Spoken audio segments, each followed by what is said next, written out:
வணக்கம்.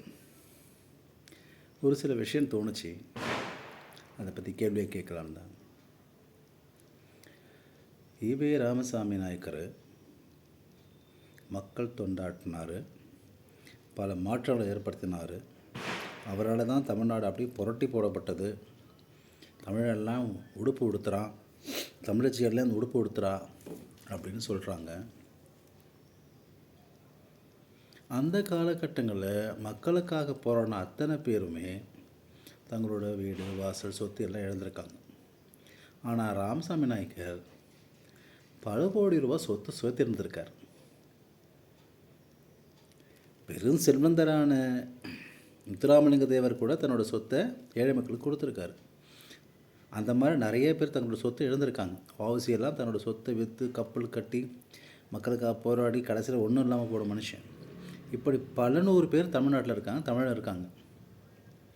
ஆனால் இந்த ராமசாமி நாயக்கர் அவ்வளோ போராடுறேன்னு சொன்ன காலகட்டத்தில் பல கோடி ரூபா சொத்து சேர்த்துருக்கார். அது மட்டும் இல்லாமல் அந்த சொத்தை பாதுகாக்கணுன்ற பேரில் ஒரு சின்ன பெண்ணை கல்யாணம் பண்ணிக்கிட்டார். ஏன்? சொத்து அவங்க பேரில் வரணும்னு. அது வேறு வழி இல்லாமல் கல்யாணம் தான் சரியான வழியும் தேர்ந்தெடுத்தாங்க. சரி, 73 ராமசாமி நாயக்கர் இறந்ததுக்கப்புறம் அந்த அம்மா இருந்தாங்க. பெண்ணையும் பேசுனீங்க, பெண்ணோட மறுவாழ்வை பற்றி பேசுனீங்க, மறுமணம் பற்றி பேசுனீங்க, எல்லாம் பேசுகிற நீங்கள் ராமசாமி நாயக்கர் இறந்ததுக்கப்புறம் அந்த அம்மா ஏன் திருமணம் பண்ணிக்கல, ஏன் மறுமணம் பண்ணிக்கல கேட்டால் அந்த அம்மா விருப்பப்படலைன்னு உருட்டுவானுங்க.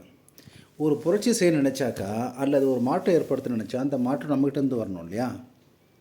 அப்போ நீங்கள் அது செஞ்சுருக்கணும்ல. சரி, காந்திமதி என்னும் மணியம்மை போனதுக்கப்புறம் இந்த நிர்வாகம் எல்லாம் யார்கிட்ட போச்சு? வீரமணி. அவர் என்ன பண்ணார்? இப்போ அது யார் சொத்துலாம் இருக்குது? எல்லாமே அவங்க குடும்ப பேரில் இருக்குது. இது எப்படி சாத்தியம்? இப்போது வாரிசு இல்லாமல் சொத்து இன்னொரு குடும்பத்துக்கிட்ட போய் அந்த குடும்பம் முழுக்க ஆட்டை போகணும்னா அன்றைக்கி அதை செஞ்சுருக்கலாம்ல. அவர் ஏன் ஒரு பெண்ணை கல்யாணம் பண்ணணும்? சரி, அந்த கல்யாணம் பண்ண பெண்ணுக்கு மறுபடியும் அவர் கணவர் இருந்ததுக்கப்புறம் புது கல்யாணம் பண்ணியிருக்கலாம். அந்த புரட்சியும் பண்ணலை, இந்த புரட்சியும் பண்ணலை. எந்த புரட்சியும் பண்ணாமல் காசை ஆட்டை போகிறத மட்டுமே குறிக்கோளாக வச்சுருந்துருக்காங்க இந்த திராவிட பயிலுவை. அவர் மட்டும் இல்லை, ராமசாமி நாயக்கர் தன்னோட சொத்தை பாதுகாக்க நினச்சார் இல்லையா?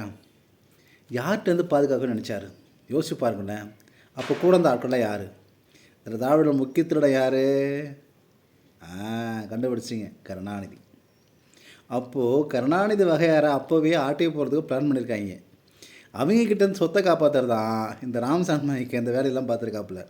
கடைசி வரைக்கும் மக்களுக்காக போராடல. இன்றைக்கி திராவிடத்தில் இருக்க அத்தனை பேரும் பல லட்சம் கோடி திருடி வச்சுருக்கான். எவனும் மக்களுக்காக செய்யலை. ஏன்னா மக்களுக்காக உழைச்சவன்னா காசை சேர்த்து வைக்க மாட்டான், காசை திருட மாட்டான், திருடுறவன் மக்களுக்காக செய்ய மாட்டான்.